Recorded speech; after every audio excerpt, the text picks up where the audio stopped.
યુપીના રાજ્યપાલ આનંદીબેન પટેલે ટિપ્પણી કરી યુનિવર્સિટીમાં અપાતી ડિગ્રીઓ ભ્રષ્ટાચારનું કેન્દ્ર બની છે। ગુજરાત વિદ્યાપીઠ ખાતે કાર્યક્રમમાં તેમના દ્વારા આ નિવેદન આપવામાં આવ્યું। ભ્રષ્ટાચારને ડામવા માટે અમે ટેકનોલોજીનો સહારો લીધો। ફિઝિકલના બદલે ડિજીલોકરમાં ડિગ્રી સબમિટ થાય છે। આ પદ્ધતિથી ભ્રષ્ટાચાર પર લગામ લગાવી પાયાનું શિક્ષણ આંગણવાડીમાં અપાય છે, ત્યારે આંગણવાડીઓ પાસે પાકા મકાનો પણ નથી।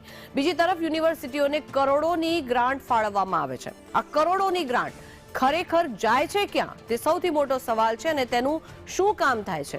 ગ્રાન્ટનો ઉપયોગ યુનિવર્સિટીનો ભવનો બાંધવામાં જ થઈ જાય છે, પરંતુ મૂળભૂત સુવિધાઓ મળતી જ નથી। આ નિવેદન આનંદીબેન પટેલ દ્વારા આપવામાં આવ્યું।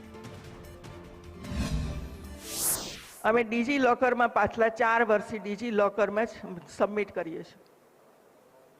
ભ્રષ્ટાચારનો એક અડ્ડો છે મિત્રો, ડિગ્રીઓ।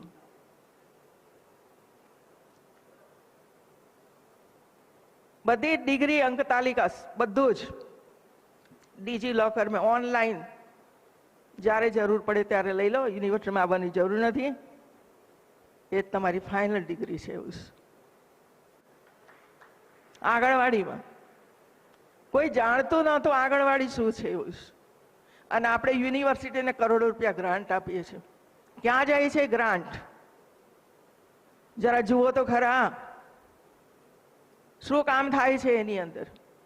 મોટા મોટા બિલ્ડિંગો બનાવવાના, જ્યારે આંગણવાડીનું ભવન નથી મિત્રો।